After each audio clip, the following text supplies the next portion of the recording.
Merci. Voilà. Je vais parler debout. Merci à vous. Merci de votre invitation.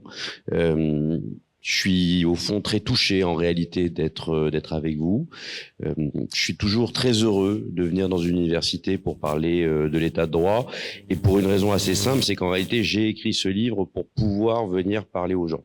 C'est-à-dire que, vous l'avez dit, moi historiquement je suis avocat au Conseil d'État à la Cour de cassation, et donc je défends des personnes, ce qui est une fonction fondamentale et essentielle pour vous qui êtes des étudiants et qui devenez juristes. Je peux témoigner en tout cas devant vous à quel point la vie d'avocat, à tout le moins ma vie d'avocat, celle que je connais la mieux, elle m'a donné des joies professionnelles exceptionnelles. Être avocat, c'est un métier qui vous donne l'occasion de défendre des personnes, et pour ça, c'est un rôle social qui est absolument fantastique. Et à travers la défense de ces personnes, j'ai défendu un certain nombre de libertés, j'ai défendu un certain nombre d'associations pour des causes auxquelles je croyais profondément, humainement, qu'il s'agisse effectivement de la défense des prisonniers dont on a parlé. J'ai été historiquement l'avocat de l'Observatoire international des prisons, qu'il s'agisse de la défense des étrangers, nous sommes au cabinet historiquement l'avocat de la CIMAD, et qu'il s'agisse de la défense des libertés fondamentales, de nos libertés, à vous, à moi, à tout un chacun, et ce que nous avons beaucoup fait avec la Ligue des droits de l'homme. Et ces contentieux que vous avez un peu évoqué, quand on réussit à obtenir la reconnaissance du principe de fraternité par le Conseil constitutionnel, c'est-à-dire la possibilité pour des personnes qui vont aider des migrants de façon bénévole de ne pas subir une poursuite pénale, ce qu'on appelait les délits de solidarité, réussir à obtenir du juge une garantie que, en réalité, le législateur n'est pas prêt à vous accorder, parce qu'au fond, il n'y a plus de courage ou de volonté politique suffisante pour garantir les libertés. Eh bien, cela, c'est évidemment une mission qui est une mission assez déterminante et exceptionnelle. Et c'est à l'occasion de l'exercice de cette mission, à travers ces différents contentieux, à travers ces saisines de la Cour européenne des droits de l'homme, à travers ces condamnations de la France que nous avons pu obtenir, que j'ai vu, que j'ai ressenti petit à petit la menace que l'état de droit connaissait en France et à l'étranger. Et je pense que un des points de départ de l'écriture de ce livre, donc de cette volonté de ne plus être dans un simple exercice professionnel, mais bien d'être passer dans un mode qui est un mode qui est plus ouvert dans la cité, pour dénoncer, pour lancer des alertes, pour essayer de faire prendre conscience du risque que nous causons, que nous vivons, est né de cette menace de l'étranger qui s'est incarnée en Europe assez rapidement, avec la Hongrie de Viktor Orban, mais aussi avec la Pologne, qui est restée pendant près de 10 ans sous le coup d'un régime qui est un régime populiste, et surtout, l'événement évidemment le plus déterminant, c'est l'arrivée au pouvoir de Donald Trump aux États-Unis et la manière dont il exerce le pouvoir depuis son second mandat. Et je pense que il y a quelque chose de très saisissant en réalité, et je pense que tout le monde s'en rend bien compte, de voir à quel point une démocratie aussi installée que la démocratie américaine est susceptible de subir une dévitalisation, de se voir atrophiée par la volonté politique d'un leader populiste lorsqu'il arrive au pouvoir et lorsqu'il est prêt à aller à l'affrontement avec l'état de droit. Et cela, je pense que c'est un exemple qui doit nourrir notre réflexion à chacun, et qui est en tout cas un des points de départ de ma propre réflexion pour écrire ce livre et dire ne pensez pas que ce type de dérive n'arrive qu'aux autres. Ne pensons pas, nous en France, que nous sommes à l'abri de ce type de danger. Et la violence que l'on a pu voir mise en œuvre par Donald Trump, on en voit de nouveaux exemples tous les jours. Et nous sommes aujourd'hui à un peu plus de 6 mois, et il y a aux États-Unis aujourd'hui une attaque en règle de tous les contre-pouvoirs. Alors, à ce moment-là, à ce point de notre discussion, il va bien falloir qu'on scoltine le problème qui est la définition de l'état de droit. C'est-à-dire que je vous appelle à dire il faut défendre l'état de droit, c'est important. Qu'est-ce que c'est l'état de droit? C'est une question qui est une question compliquée, parce que c'est un concept. Et nous, juristes, nous vivons avec les concepts. Mais les gens, en fait, les concepts, pour eux, c'est totalement abstrait et ça n'a pas tellement de sens. En réalité, l'état de droit, si on cherche à le définir, c'est l'idée selon laquelle un État est prêt à se soumettre au droit et donc des gouvernants qui sont légitimement élus et donc qui ont la liberté d'exercer leur mandat, pour autant, doivent reconnaître et se voir contraints dans leur action par un certain nombre de règles qui, au fond, les dépassent. Bon. Un État, c'est une maison, et lorsque vous gagnez des élections, vous devenez locataire de cette maison. Et à partir de ce moment-là, vous avez la liberté de pouvoir aménager comme vous le souhaitez votre maison. C'est la modification de ce qu'on appelle l'état du droit, la législation, les règles. Eh bien, c'est la majorité qui est actuellement au pouvoir, qui est parfaitement libre de la modifier à sa guise. Elle a été élue pour ça.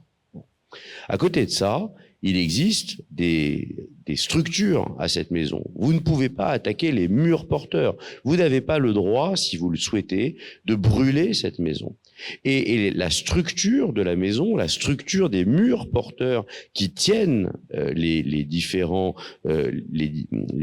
éléments sur lesquels vous êtes susceptible, vous, de pouvoir apporter des modifications, c'est bien ça l'état de droit, c'est la structure de notre État, c'est l'ADN de nos démocraties. Et cet état de droit, c'est lui qui garantit et qui protège nos libertés. Un État sans droit, pour essayer de comprendre ce que c'est que l'état de droit, dans mon livre, je commence par cette définition, pas en creux, en réalité, un État sans droit, c'est un État où, parce que je prends la parole aujourd'hui devant vous et que j'en viendrai facilement à critiquer le gouvernement, eh bien, je serai susceptible de pouvoir être inquiété par la suite à la suite de mes propos. On viendrait m'en demander des comptes, potentiellement me poursuivre pénalement. Cette université serait mise en cause en disant mais comment avez-vous pu inviter quelqu'un d'aussi séditieux que Patrice Spinozzi, dont vous savez qu'il a écrit des livres qui vont à l'encontre de l'ordre public et du gouvernement. Donc nous vous serions reconnaissants, même si vous avez évidemment la liberté d'inviter qui vous voulez, de ne plus inviter ce genre de personnes. En tout cas, réfléchissez-y, puisque vous êtes quand même une université publique, et à ce titre, eh bien, vous avez des crédits qui sont des crédits qui vous sont accordés par l'État, et deux, vous avez une obligation de respecter l'ordre public. Et donc, on voit bien comment il peut y avoir des menaces qui se mettent en place à l'encontre de la liberté et de l'indépendance de ceux qui sont susceptibles de pouvoir prendre la parole pour proposer une alternative à celle qui est présentée par le gouvernement. Et donc, cet état de droit, ce droit à la liberté, en réalité, eh bien, qui nous semble au fond assez évident, en réalité, il est très fragile. Et surtout, il est assez récent. L'état de droit, tel qu'on l'envisage aujourd'hui, tel qu'on le pense, tel qu'il est menacé, c'est un état de droit. Vous avez dit qu'il existait et dans ses fondements depuis 200 ans, c'est vrai. La notion d'état de droit existe depuis 200 ans. Elle a été pensée initialement par Kant. Mais la réalité, c'est que l'état de droit tel que nous le vivons en France aujourd'hui, en 2025, il est directement issu, en réalité, de la reconstruction du monde après la Deuxième Guerre mondiale. En 1945, on sort de la Deuxième Guerre mondiale et l'ensemble des pays qui ont gagné la Deuxième Guerre mondiale découvrent en réalité l'horreur absolue de ce qu'a été cette guerre. Et elle a été marquée, cette horreur, avec évidemment comme point d'orgue la Shoah. C'est-à-dire que en réalité, le monde entier découvre à quel point les hommes sont susceptibles, dans la guerre, de pouvoir aller jusqu'au bout de l'inhumanité. Et face à ça, il y a ce sentiment des grands pays qui vont reconstruire le monde de l'après-guerre, l'Occident, les grands pays qui vont reconstruire l'Occident et donc le monde dans lequel nous vivons, que eh bien, cette dérive, elle est née aussi du fait de la montée des nationalismes, de la montée des populismes, et qu'elle a été le fait de certains pays qui, dans une démarche proprement souveraine, ont voulu proposer des législations particulières avec une forme lointaine, mais quand même réelle, d'assentiment d'une partie de la population. Et donc l'idée qui se fait jour en réalité, après la Deuxième Guerre mondiale, c'est de dire, bien sûr, la démocratie, c'est le du peuple par le peuple. C'est une nécessité. Mais ça, c'est la forme de la démocratie. Il y a aussi un fond à la démocratie.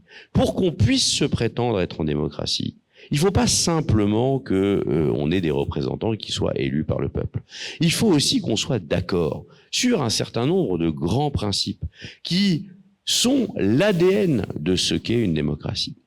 Et ces grands principes, c'est par exemple la liberté d'expression, c'est par exemple la liberté d'aller et venir, c'est la liberté de pouvoir avoir un droit à un juge et à un procès équitable.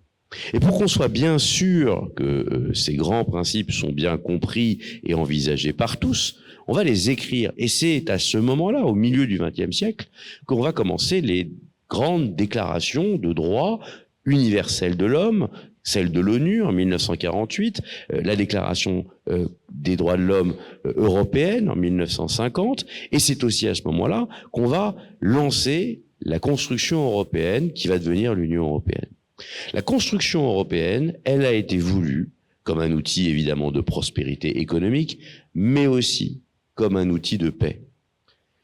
Et mon attachement à titre très personnel à l'état de droit, il naît de cette conviction profonde que l'état de droit nous a apporté la paix pendant les 70 ans qui nous séparent de la Deuxième Guerre mondiale. Si vous remontez la chaîne de vos ancêtres, vous pouvez regarder toutes les personnes qui sont nées avant 1945 et vous verrez que parents, grands-parents, arrière-grands-parents de ces personnes, toutes les générations qui nous ont précédés ont toutes connu d'une manière ou d'une autre la guerre. La guerre de 1945, la guerre de 1914, la guerre de 1870, auparavant toutes les guerres du 19e siècle, puis celle du 18e. Et depuis 3000 ans que l'Europe existe, l'Europe s'est toujours fait la guerre. Les pays se sont toujours fait la guerre en Europe d'une manière générale. Et depuis 70 ans, nous vivons en paix. Et il n'y a pas de hasard à cela. Nous vivons en paix précisément comme un contre-goût de l'horreur de la Deuxième Guerre mondiale. Ça, c'est le côté saisissant. Mais aussi parce qu'il y a eu une volonté de lier tous ces pays qui se sont toujours fait la guerre par du droit en leur imposant, des valeurs communes, les libertés et les droits fondamentaux communs, et l'obligation de respecter un certain nombre de ces principes avec des mécanismes qui assurent le respect de ces droits. Et c'est bien en cela que l'état de droit, pour moi, il est absolument déterminant, car porter atteinte à l'état de droit, à plus ou moins long terme, c'est nécessairement revenir sur l'idéal européen, l'idéal de la démocratie libérale occidentale, et petit à petit glisser vers une nouvelle Europe des nations et de nouveaux nationalismes, de l'isolationnisme, et au final, c'est pour moi le risque réel de retrouver des conflits armés sur notre propre sol à moyen terme. Alors, quand je dis ça, on se dit, mais pourquoi aller à l'encontre de cette idée de l'état de droit? Eh bien, parce qu'il est objectivement concurrencé. Cette notion d'état de droit, cette idée selon laquelle nous devons tous nous soumettre au droit, aujourd'hui, eh bien, elle s'essouffle.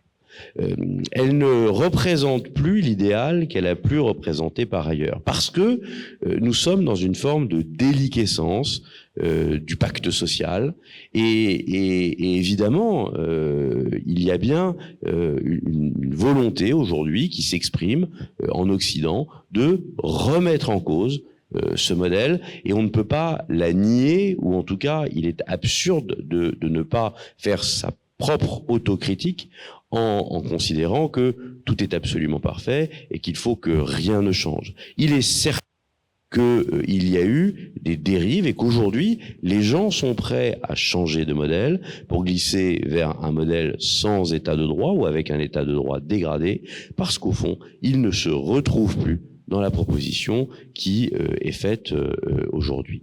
Et c'est bien cette insatisfaction qui va pousser un certain nombre de personnes vers un besoin de changement, un besoin d'autre chose, et qui va amener la proposition d'un modèle concurrent à celui de la démocratie libérale que je viens de décrire, qui est assis sur l'état de droit, qui est le modèle issu de la Deuxième Guerre mondiale, et qui est la proposition de ce qu'on appelle les démocraties illibérales.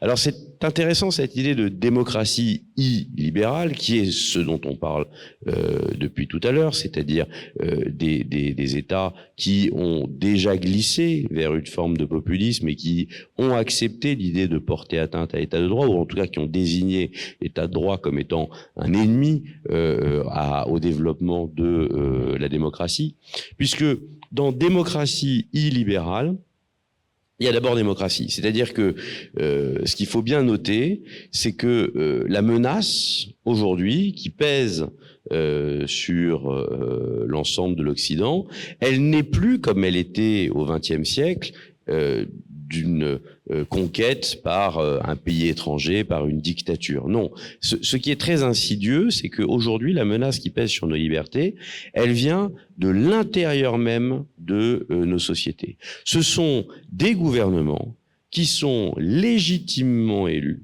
et donc qui ont une assise parfaitement démocratique, formellement, qui sont susceptibles de décider de porter atteinte à nos libertés, ou en tout cas qui, pour assurer leur projet politique, considèrent qu'il n'est pas forcément nécessaire de garantir la liberté de l'ensemble des citoyens. Et c'est bien la raison pour laquelle ces démocraties sont illibérales, du i-privatif.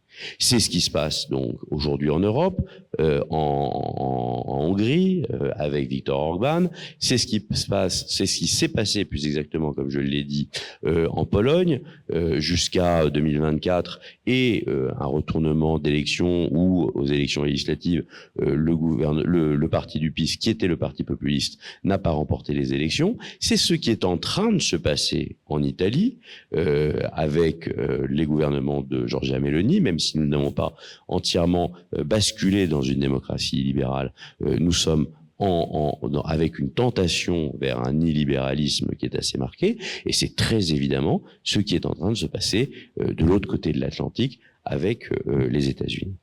Alors chez nous, en France, le risque, il est évidemment considérable. Il s'exprime très concrètement avec d'abord un populisme de droite, populisme traditionnel qui emprunte à l'ensemble des régimes que je viens d'évoquer.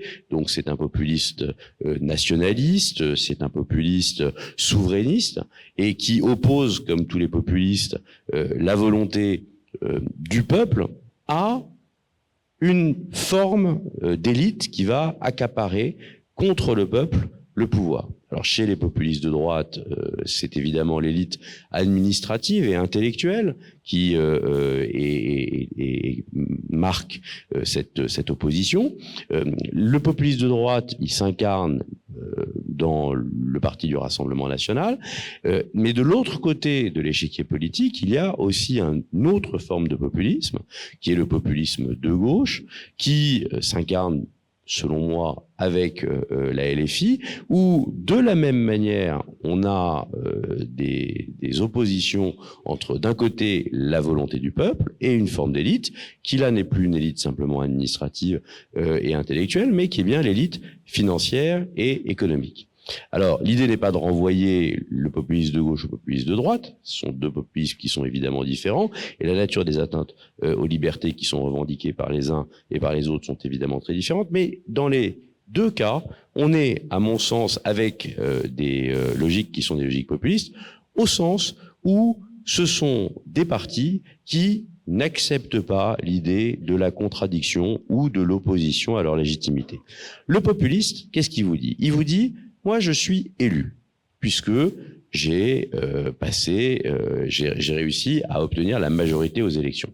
Donc, j'incarne la souveraineté populaire. Et à partir du moment où j'incarne la souveraineté populaire, eh bien, aucun contre-pouvoir, aucune opposition n'est légitime à mon action. C'est très exactement ce que fait et la logique qui est défendue par l'administration Donald Trump.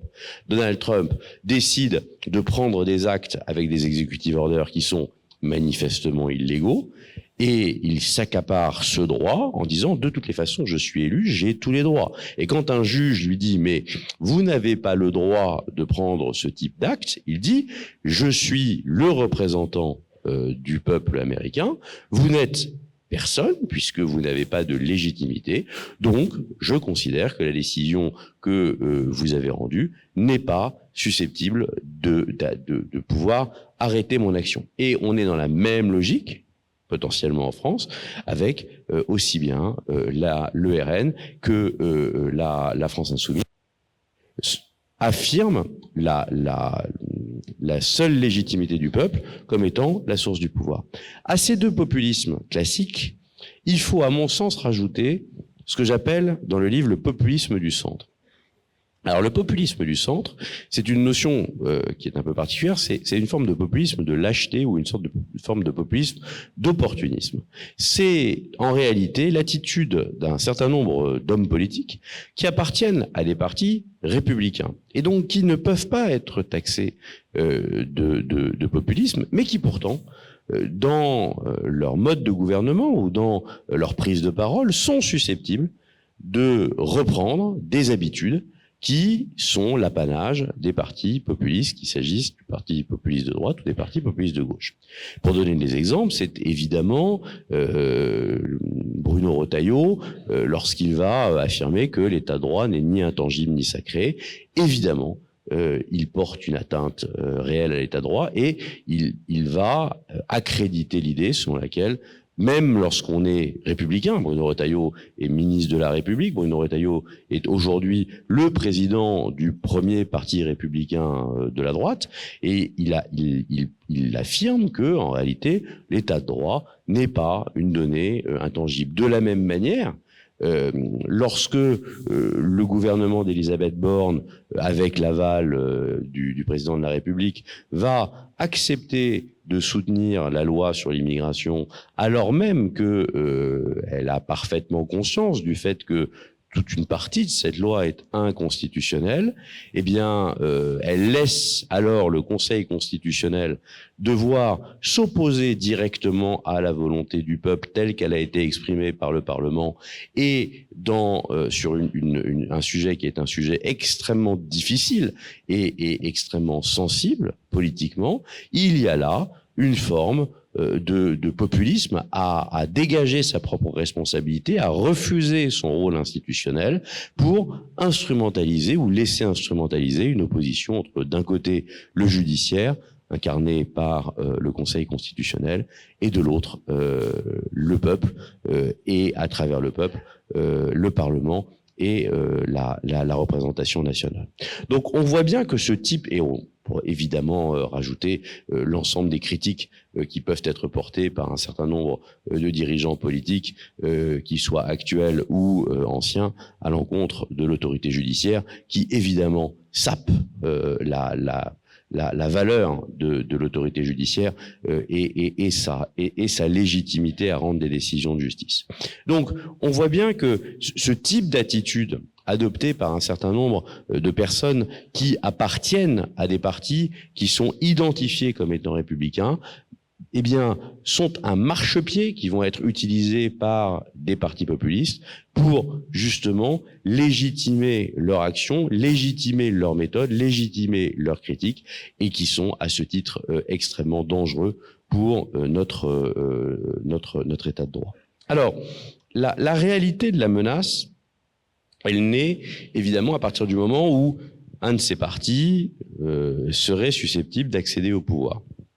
L'accession au pouvoir, en France, elle passe par la conquête soit du pouvoir législatif, par le biais d'une élection législative et de remporter une majorité absolue à l'Assemblée nationale, soit par la conquête du pouvoir exécutif, par l'élection du président de la République, soit, comme c'est quand même la logique de la Ve République, par les deux. Bon. Donc, très concrètement, nous sommes aujourd'hui dans une instabilité politique absolument historique. Nous ne savons absolument pas, les gouvernements tombent les uns après les autres, nous ne savons absolument pas de quoi l'avenir électoral sera fait. Il est possible qu'il puisse y avoir de nouvelles élections législatives anticipées, avec un résultat qui est très incertain. Certains hommes politiques demandent à ce qu'il y ait des élections présidentielles anticipées. En tout état de cause, ce sur quoi on peut de toutes les façons tabler, c'est qu'en 2027, et donc à une échéance assez proche, il y aura des élections présidentielles suivies d'élections législatives. Et ce que j'ai cherché à analyser dans le livre, c'est qu'est-ce qui est susceptible de se passer pour nous, pour nos libertés, si demain ces élections présidentielles et ces élections législatives sont remportées par un parti populiste.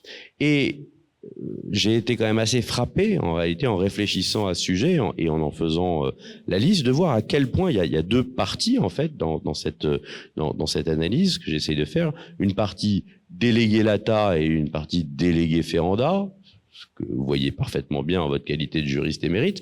Déléguée Lata, c'est-à-dire la législation telle qu'elle est aujourd'hui.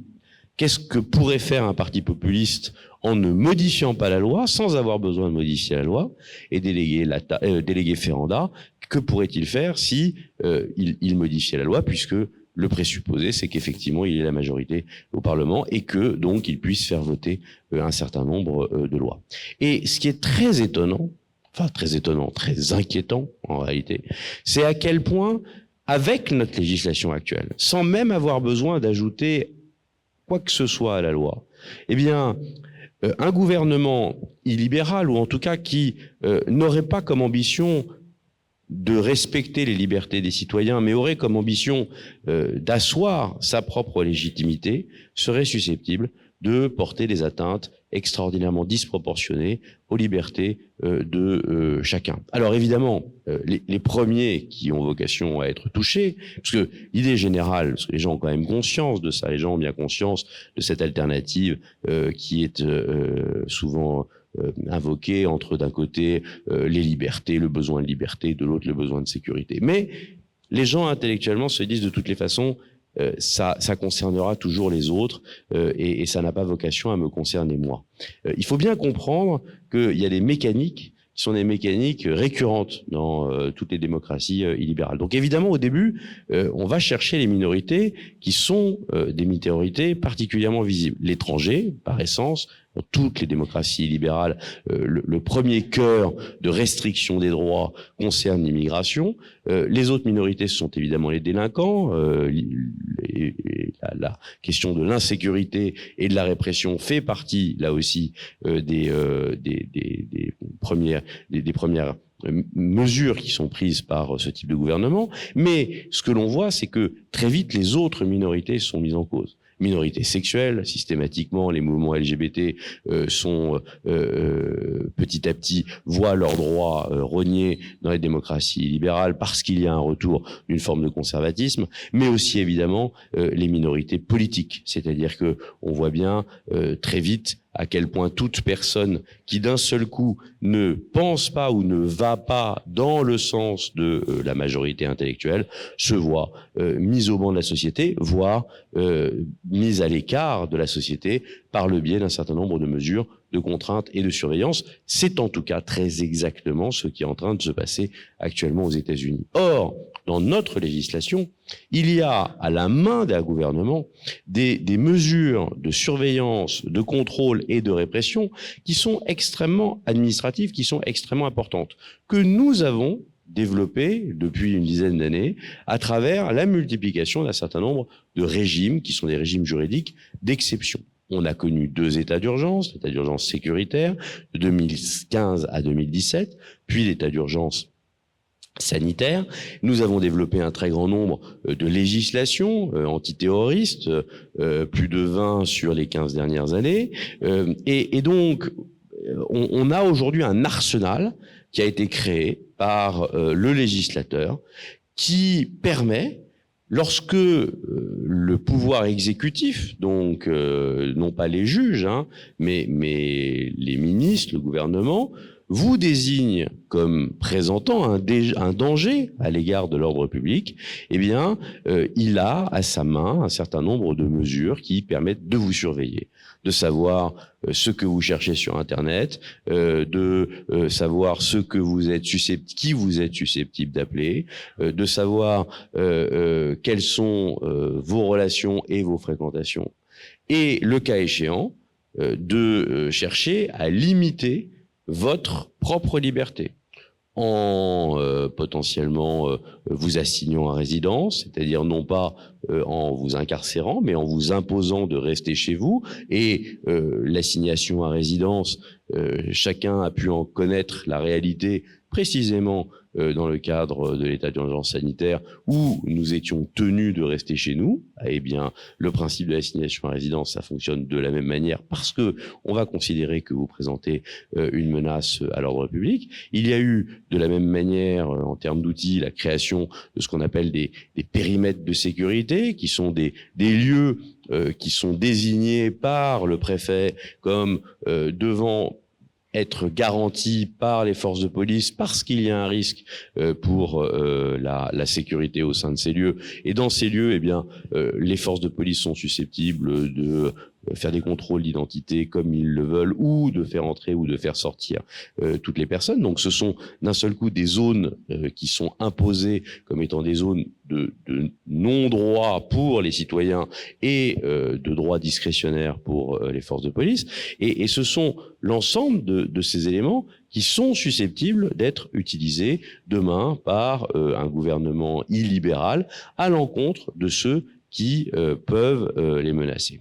Et les atteintes à nos libertés, elles seront évidemment corrélées avec, de la même manière que ce qui existe en Hongrie ou de ce qui existe aux États-Unis, une dévitalisation ou une attaque des contre-pouvoirs qui sont ceux qui sont susceptibles justement de venir expliquer au gouvernement qu'il est obligé de respecter nos propres libertés. Donc les contre-pouvoirs structurels, naturels, dans une démocratie, c'est évidemment d'abord l'autorité judiciaire, et donc les juges qui sont aujourd'hui très mis en cause, mais qui seront potentiellement beaucoup plus mis en cause. Et on voit ce qui se passe aux États-Unis, où certains juges ont même été jusqu'à être arrêtés. Ce qui existe déjà, par exemple, en Italie, où certains juges sont régulièrement menacés de mort pour les décisions qu'ils prennent. Et donc, il y a une érosion aussi du courage d'un juge qui, au bout d'un moment, va arrêter de rendre des décisions dont il sait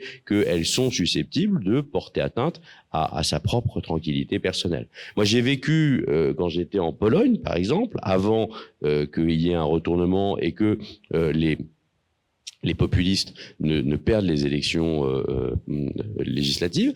Nous faisons partie d'un groupe d'avocats qui participons à ce qui s'appelle le triangle de Weimar, qui est une sorte de réaction, de résistance de la part des barreaux de Berlin et de Paris en soutien aux barreaux de Varsovie. Et donc nous avions été à Varsovie. Et moi j'ai vu des gens qui faisaient le même métier que moi, des gens qui étaient des avocats, des gens qui étaient des juges, qui en réalité vivaient au quotidien avec la menace de ce que leur exercice professionnel, les gens qu'ils défendaient, les gens qu'ils jugeaient, étaient de nature à se retourner contre leur vie personnelle. Ils étaient susceptibles d'être poursuivis disciplinairement, donc de perdre leur travail ou d'être mis en cause dans les journaux avec les incidences que c'est susceptible d'avoir pour leur vie personnelle, pour leur famille. Et donc on se retrouve dans un système qui est un système de pression politique qui est évidemment totalement incompatible avec l'idée d'une démocratie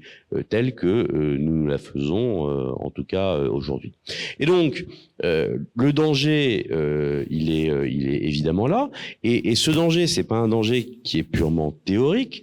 Je le dénonce parce que je le connais depuis 25 ans que je suis avocat et que je vois les mécanismes d'atteinte aux libertés mises en œuvre par l'administration. Eh bien, systématiquement, ce que l'on voit, c'est ce qu'on appelle la spirale de l'exception, qui a été développée par un grand professeur de droit qui s'appelait Madame Mireille Delmas-Marty. La spirale de l'exception, c'est qu'à partir du moment où vous avez accepté une première exception à une liberté, eh bien, systématiquement, eh bien, elle va s'étendre et se développer, et vous ne reviendrez jamais en arrière. Un exemple de cette spirale de l'exception contemporain, réel, la question de ce qu'on appelle la VSA, la vidéosurveillance algorithmique. La VSA, c'est des caméras intelligentes. Vous savez qu'il y a un peu partout dans l'espace public des caméras qui sont reliées entre elles. Aujourd'hui, ces caméras ne sont pas assistées par l'IA. Et il y a une tentation en Europe et ailleurs de mettre en place ces caméras intelligentes. Ces caméras intelligentes, c'est ce qui existe par exemple en Chine et qui permet, vous savez qu'en Chine, il y a un système de crédit citoyen, donc une sorte de permis à points en tant que citoyen pour savoir à quel niveau de service public vous êtes susceptible de pouvoir accéder. Et donc, si vous traversez hors des clous, vous êtes un mauvais citoyen, eh bien, personne ne vous voit, mais il y a une caméra qui vous voit traverser hors des clous et qui, dans ces conditions, décide, en tout cas, constate que vous avez eu un comportement incivil et qui va avoir comme conséquence de limiter vos points sur votre crédit citoyen. Bon. Et donc, ces caméras intelligentes, elles sont extrêmement inquiétantes parce qu'il y a un risque, évidemment, de glisser vers la reconnaissance faciale. La reconnaissance faciale, c'est Big Brother, c'est la possibilité de pouvoir savoir exactement qui vous êtes, ce que vous faites à n'importe quel moment. Eh bien, la VSA, elle était interdite en Europe, globalement, précisément à cause des menaces qu'elle est susceptible de porter à nos libertés. Elle a été introduite en France à l'occasion des Jeux Olympiques. Donc, ça, c'est par exemple une méthode qui est une méthode assez classique. Lorsqu'il y a un grand événement, qui en général d'ailleurs est souvent sportif, eh bien on va utiliser ce grand événement pour dire attention, on va avoir un besoin de sécurité particulier, donc très exceptionnellement, mais et de façon temporaire. Évidemment, ça ne va pas rester. Nous allons mettre en place une législation qui est évidemment un peu attentatoire à vos libertés, mais ne vous inquiétez pas, de toutes les façons, c'est uniquement pour un moment et ça n'a pas vocation à rester. Là, c'est l'étape 1 de la spirale, c'est l'introduction de la mesure qui porte atteinte, qui est toujours temporaire. Et puis, après, ce qui s'est passé, et ce qui se passe toujours, c'est qu'on nous a dit, mais regardez, ça s'est quand même très bien passé, les Jeux Olympiques, donc finalement, ça c'est quand même très utile, ce système de la surveillance algorithmique. Et donc, il y a eu un certain nombre, il y a eu une proposition pour pérenniser, pour que cette surveillance puisse être maintenue et même étendue à d'autres hypothèses, en particulier dans les transports publics. Et donc là, c'est la deuxième phase en général de la spirale de l'exception, c'est-à-dire la pérennisation, l'autre, la généralisation. Et puis, il se trouve qu'il y a eu un blocage dans cette montée en puissance, puisque le Conseil constitutionnel a refusé la pérennisation de ce mode de surveillance. Mais on voit bien comment petit à petit et aisément se mettent en place un certain nombre de dispositifs, de contraintes et de contrôles.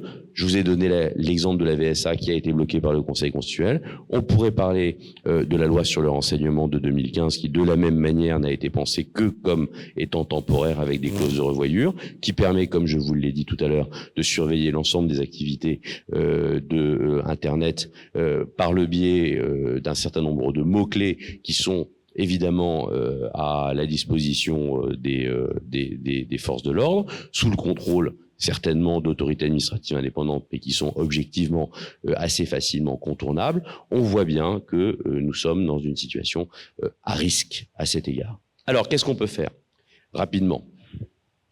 Le but du livre n'est évidemment absolument pas d'être simplement dans eschatologique en disant c'est la fin de la démocratie, on ne peut plus rien faire. Ça n'est pas vrai. Moi, je pense que, à titre très personnel, la situation, enfin ma vision en tout cas, est une vision évidemment pessimiste. On ne peut pas être optimiste. Il y a une réduction aujourd'hui en Occident des libertés.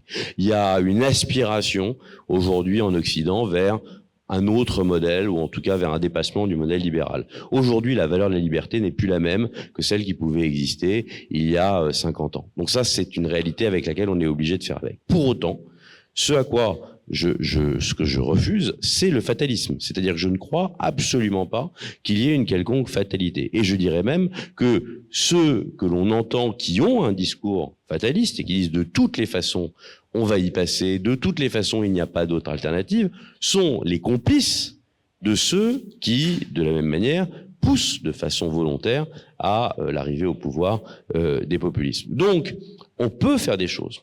Ce qu'on peut faire, il y a des choses qu'on peut faire institutionnellement, qui ne nous appartiennent pas tellement, mais qui appartiennent plutôt aux politiques, et puis il y a des choses qu'on peut faire plus personnellement. Ce que les politiques peuvent faire, ils peuvent d'abord changer leur méthode de gouvernement. Arrêter de critiquer la justice, arrêter de faire des législations d'exception, arrêter en fait de créer des outils dont les populistes seront susceptibles de pouvoir se servir contre nos libertés. Et puis, ce qu'ils peuvent faire aussi, ce qu'ils devraient faire, c'est en réalité fortifier à présent les contre-pouvoirs qui sont susceptibles de pouvoir défendre nos libertés en cas d'arrivée d'un gouvernement illibéral. Donc, il faudrait fortifier les juridictions en assurant d'une façon plus claire et plus ferme leur indépendance, fortifier la presse en lui donnant la possibilité d'être plus indépendante et en la mettant plus à l'abri des risques des pouvoirs politiques, et puis fortifier certains droits, fondamentaliser certains droits, ce qu'on a fait par exemple pour l'avortement.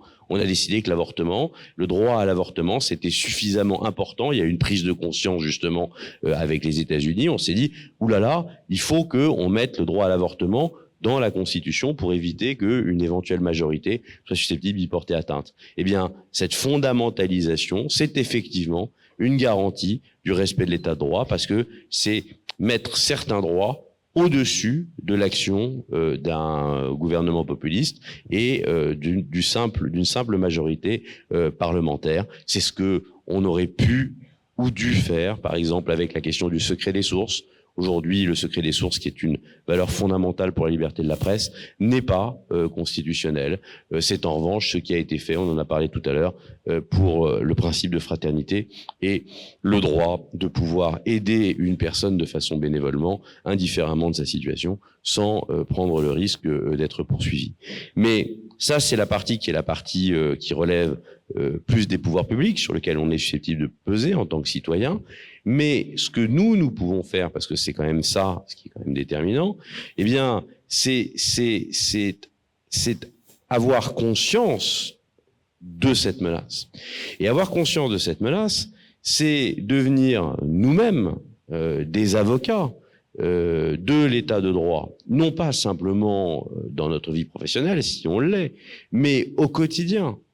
Et on voit bien aujourd'hui, je pense, à chacun dans la vie de tous les jours, les glissements, les facilités de langage, l'idée selon laquelle de toutes les façons les juges ne sont pas impartiaux. Et d'ailleurs, ils sont tous à gauche. Et d'ailleurs, ils détestent les hommes politiques. Les journalistes, de la même manière, sont tous complètement orientés. Et tout ce qu'ils disent, de toutes les façons, c'est n'importe quoi. C'est pas vrai. La réalité n'est pas celle-là. Le monde est plus complexe et les populistes, justement, cherchent à cliver le monde et à proposer des idées qui sont des idées extrêmement simples. Et c'est notre mission, si tant est qu'on soit convaincu par cette nécessité de défendre cet état de droit, c'est notre mission à nous en tant que citoyens, évangélisatrices d'une certaine manière de l'état de droit, en allant défendre au quotidien, dans notre activité professionnelle, dans notre cercle personnel, la valeur de l'état de droit. Et je finirai en vous disant cette idée qui, moi, m'habite, en fait. Nous sommes, notre génération, nous tous, en réalité, nous sommes tous nés postérieurement à la Deuxième Guerre mondiale. Donc, nous ne nous sommes pas battus pour cette liberté dont nous jouissons. Cette liberté, nous en avons hérité. Et nous n'en avons absolument, mais nous ne sommes jamais posé la question du risque de sa privation. Ce sont les générations d'avant. Ce sont ceux qui ont connu justement l'horreur de la guerre, ce qu'était la réalité de la privation de liberté, ce qu'était la réalité de régimes qui cherchaient à porter atteinte aux libertés de ceux qui vivaient sur le sol européen. Ce sont eux qui nous ont transmis cet état de droit qu'ils avaient eux-mêmes construit. Et ils nous l'ont transmis en disant, nous, on a connu ça, la guerre, on a connu la privation de liberté, et pour que vous ne le connaissiez pas, eh ben, regardez, on a créé ce système qui est le système de l'état de droit, qui est la démocratie libérale. On est responsable, en fait, de la situation, notre génération, globalement, est responsable de la situation dans laquelle nous vivons aujourd'hui. Si aujourd'hui les gens sont opposés à l'état de droit, si aujourd'hui les gens votent pour le populisme, c'est parce que les gens considèrent que la démocratie libérale a failli dans ses ambitions. Mais c'est bien notre génération qui a incarné ce moment. C'est nous qui avons profité de ce temps-là. Donc, nous devons quelque chose à nos parents et nous le devons pour nos enfants. C'est pour ça que c'est déterminant de parler dans les universités, parce que les étudiants, vous qui êtes étudiants, vous n'êtes pas responsable de cette situation. Vous êtes ceux qui allez subir cette situation. Et à ce titre, nous avons un devoir à votre égard qui est un devoir de transmission. Et ce devoir fait que, en tout cas, moi, il m'amène à être physiquement devant vous, pour vous le dire, à écrire ce livre et à essayer de vous convaincre, tous collectivement, de pouvoir avoir ce besoin de défendre au quotidien cette parcelle de liberté qui s'incarne avec l'état de droit, au nom de ceux qui nous ont précédés et au bénéfice de ceux qui nous suivent, et donc des étudiants que vous êtes aujourd'hui, vous qui êtes la jeunesse de la France, vous qui êtes notre avenir en réalité, eh bien, il faut que vous soyez convaincus de la nécessité de garantir cet état de droit. L'état de droit a besoin de votre jeunesse, comme je pense, vous, jeunes, vous avez absolument besoin de l'état de droit, et je vous remercie infiniment de votre attention.